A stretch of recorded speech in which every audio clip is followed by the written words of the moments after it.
sans coalition des défenseurs des droits humains sur les dangers et le précédent grave que constitue ce type d'appel, par lequel des individus qui se proclament intellectuels et défenseurs de l'état de droit et qui condamnent dans leur pétition la violation de ces règles fondamentales. Ces manœuvres et désinformations sont à dénoncer, car elles encouragent une immixtion du pouvoir exécutif dans les attributions légales du juge d'instruction et lui imposent une parodie de solutions judiciaires. Il est à rappeler aux pétitionnaires d'un document à effacer des tablettes de l'histoire que l'état de droit que nous partageons tous ne saurait différencier le traitement des citoyens devant la règle de droit, ni passer par pertes et profits la profanation sauvage du sanctuaire universitaire, de l'incendie criminel de la faculté de droit. Il faut rappeler que quelle que soit la légitimité d'un motif humanitaire ou sanitaire, le fait qu'une autorité, fût-elle l'autorité suprême de l'État, puisse demander à un procureur, quel qu'il soit, de mettre des personnes en liberté provisoire malgré la saisine du juge d'instruction est une catastrophe juridique, une aberration démocratique et une simple magouille politique. Le magistrat instructeur reste le seul garant des droits et libertés des personnes mises en cause jusqu'à la prise d'une ordonnance de règlement, sauf la vigie essentielle que constitue la présence rassurante et le ministère de l'avocat à toute étape de la procédure. En définitive, les conseils de l'État contribueront sans complaisance à la manifestation de la vérité. Il s'agit concrètement de se focaliser sur les aspects juridiques et judiciaires, de fond et de forme, à chaque fois qu'un point de droit sera dénaturé pour des raisons autres que la justice. L'État du Sénégal, dans sa mission de préservation des intérêts publics et privés, entend se défendre devant toutes les juridictions pour obtenir réparation des dommages et préjudices découlant de ces infractions et permettre la défense de toute victime de ces exactions et actes terroristes. Telle est l'économie, messieurs et mesdames,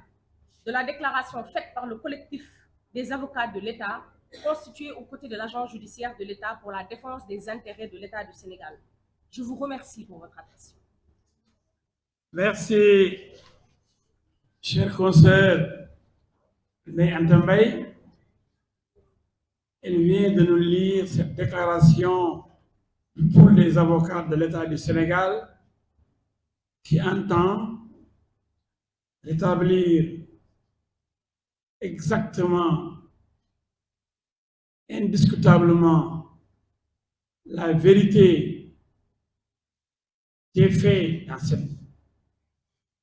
histoire, dans les affaires Sonko et Branco. Et nous allons passer immédiatement la parole à notre confrère Adama Fall pour un résumé de la déclaration en langue nationale wolof. Donc, Adama, tu as la parole pour le résumé en wolof. Merci, cher confrère Diouf. maa ngi rafetlu seen teewaay yéen ñëpp di jéggalu ci yéex door bi. li waral salo si ndaje mi mooy dañu bëggoon leeral opinion nationale ak internationale suñuy dëkkandoo ak ñi nga xam ne ni Sénégal di doxee ci wàllu démocratie da leen a ñor ci mbir yoo xam ne dafay am te mu soxal actualité judiciaire. Et dañu seetlu ne depuis mars 2021 monsieur Ousmane Sonko dafa fës ci yëkkati ay kàddu wala ay jëf yoo xam ne boo ko tënkee dafa jublu ci woo ndaw ñi ci xeex génn ci mbedd mi jàmmaarloog takk der yi wàccee ñi nga xam ne carte moo leen ci fal yeneen anam yu dul anam yi nga xam ne moom la démocratie ñoo et bi loolu amee procureur de la république mi nga xam ne article 1er ak article 32 moo ko jox sañ-sañ topp te topp ca waxtu ba mu ko soobee te anam yam ko soobee yëkkati na réquisition jébbal ko doyen des juges d'instruction. Doyen des juges d'instruction ci la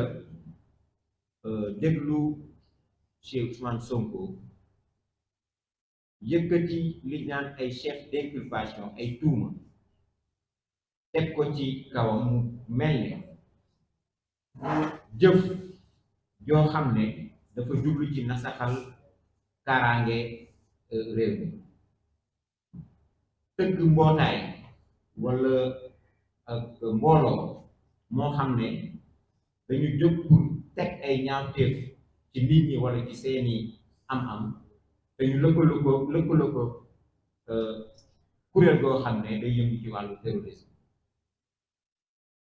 attentat ak complot mooy jël ay fitna ak ay pexe jëmale ko ci lii jëmmal état ak institution yi jël ay xibaar yoo xam ne bu dëgg mun a indi ay jiixi jaaxa ci doxalinu réew mi nga tas ko ak jël alalu jàmm ñu teg ko ci ndoddu Ousmane Sonko inculpé ko placé ko sous mandat de dépôt. ci beneen anam bi aussi Juan Branco di avocat Paris constitué pour ñi nga xam ne ñooy layal Ousmane Sonko dañu gisoon ne ci réseaux sociaux yi dafa fësoon lool ci di woote ndaw yi ak ay manifestations pour ñu génn jàmmarloog état du Sénégal pour ñu génn nasaxal paix ak sécurité publique bi pour ñu génn daaneel nguur gi nga xam ne anamu démocratie moo ko fi teg kooku it procureur de la république sàkk woon mandat d'arrêt contre moom ba tax na bi ñu ko jàppee ñu jébbal ko juge bu deuxième cabinet mu inculpé ko placé ko sous contrôle judiciaire. donc ñaari affaire yooyu muy inculpation Ousmane Sonko devant le juge du premier cabinet ak inculpation Juan Branco devant le juge du deuxième cabinet moo waral agent judiciaire de l'État jël bataaxal jébbal ko ñaari juge d'instruction yooyu ne leen man mi nga xam ne maa am sañ-sañu teewal état dama fas yéene